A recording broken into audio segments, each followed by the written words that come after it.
So welcome back everyone. Today, lesson 109, advanced trinomial factoring. Now don't let the word advanced fool you. You know you all are advanced. Oh, see, we're right on time for school. All right, so advanced just means we've got something else to look for. So we have had factoring in this form, right? Where x squared minus x minus 6, and we were supposed to factor it into two binomials by trial and error, right? And so it factored into x minus 3, x plus 2, and we checked it with FOIL.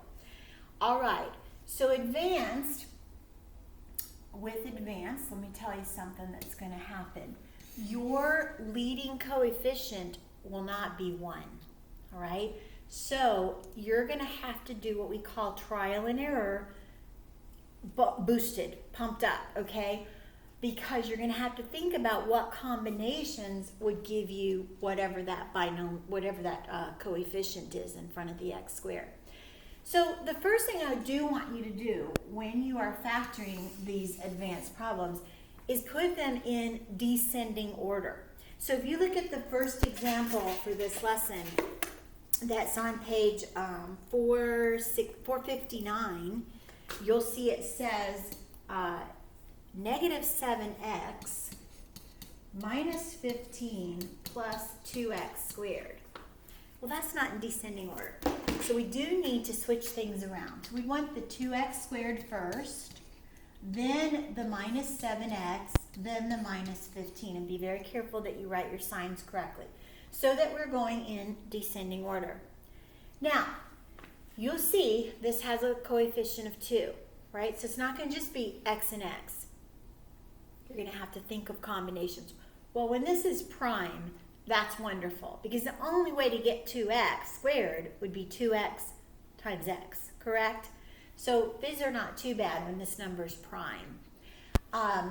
Also, though, I do want you to check to see if you could factor a number out. In other words, if you had 3x squared minus 6x plus 9, okay, you'd want to see here that you could reduce it, right? You could factor a 3 out, and then you'd have a trinomial that's easy to factor. So do look for a common factor first. If you realize there isn't a common factor, then you just have to proceed with trial and error, all right? And like I said, if this is a prime coefficient, it's not too bad. So what you're going to do is write your two binomials. Think about what combinations would give you 2x squared. Well, obviously, 2x and x. All right? Now, 15 could be 15 times 1 or 5 times 3, right? Okay, so what you're going to do, people, is look to see what combinations of first and second multiplied by first and second to give you a negative 7, all right? So probably not going to be 15 and 1 because 2 times 15 would be 30, 1 times 1 would be 1, 30 plus 1, 30 minus 1, certainly not 7. If I flipped it, 2 times 1, 15 times 1, 15 plus 2, 15 minus 2, not going to give me 7. So it's 5 and 3, some combination of 5 and 3. And at this point, you just have to try different things.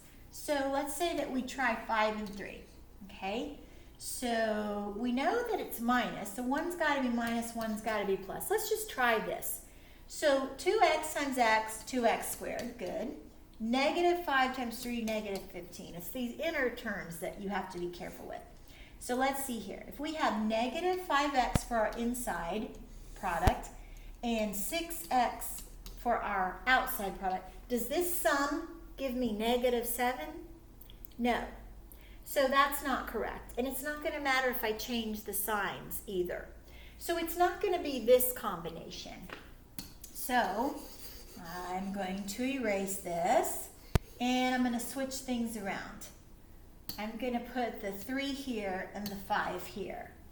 All right, let's try that. We still have 2x squared and we still have negative 15. All right, our inside product, negative 3x. Our outside products would be 10x. Hey, I'm getting close. Negative 3x plus 10x would give me positive 7x. Okay, I want minus on negative 7x. So what do I need to do? Switch the signs, exactly. So I am going to switch the signs. That still gives me 2x squared. It still gives me negative 15, but it gives me a positive 3x and a minus 10x, which added together gives me minus 7x. I finally found it. So you see why we call it advanced. It just takes a lot more time, a lot more logic, right? Thinking it through. All right, let's do another one. Let's do example 109.2. Now this one is already in descending order, so that's good. Nothing can factor out, but the good thing, this leading coefficient is prime, and so is this. So it's not like there's lots of combinations. So 3x squared, the only way to get that would be 3x times x, all right? 2, the only way to get 2 is 2 and 1. So I'm just going to try 2 and 1. It might work, might not. All right, I know I want one of them to be plus, one to be minus. Let's put plus here and minus here. Let's try it. Okay, so we have a minus 2 for our last term, right? So that's good. All right, let's try our inside product, 2x. Try our outside product. And when we add these together, oh my goodness, bingo. I got it. First chance. You love when that happens. But if it didn't work, you try something different, okay? Same numbers, but switch things around. All right, let's try the last example. And this is 5x squared minus 13x minus 6. All right, it's in descending order. So remember, you're always looking for descending order. Then look for a common factor just in case, because it will be easier if you could get a common factor out. Well, this one doesn't have one. So now you just start with trial and error, right? Trial and error. All right, well, good thing. This is prime, so 5x times x. Now 6, oh boy, 6 is tricky. 6 times 1, 3 times 2. Well, let's see. Should we go with 6 and 1? If we go with 6 and 1, think about that, peeps. This would be 30. This would be 1. That's not going to give me 13. And if I switched them, I get 6 and 5. That's only 11 if I added. So it's not going to be 6 and 1. So I can rule that out. Let's play around with 3 and 2. All right, let's just do 3 and 2 here. Let's do a negative and a plus. Let's see what we get. All right, 5x squared and negative 6. All right, inside product, negative 3x. Outside product, positive 10x. Ooh, I'm getting close, but it's still not right.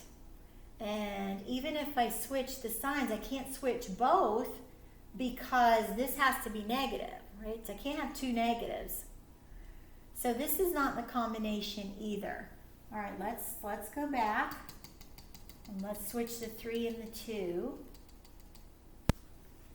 and see what we get here. And we'll just try this. All right, 5x and x, 5x squared. Negative 2 and 3, negative 6x. All right, inside product, negative 2x. Outside product, 15x. Ooh, 15x minus 2x is 13x. Well, I want it to be negative. So just like before, I've got to switch my signs, don't I? If I make this plus and this one minus, then I still have minus 6.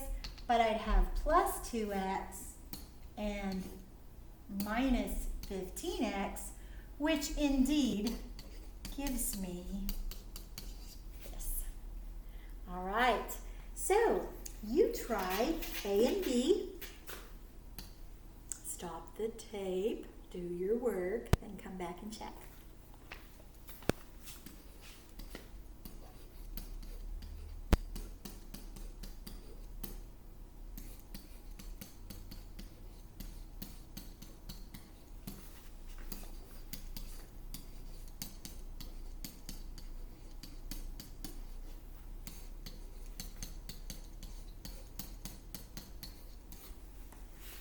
Okay, you want to make sure they're in descending order. Do you want to check for a common factor? These did not have one. And so I just did trial and error. I got my 2 factorizations, and you get to try some more in your lesson. So look at RenWeb, see what you got to do. Have a great day. Have some fun. Get some exercise. All right, talk to you tomorrow.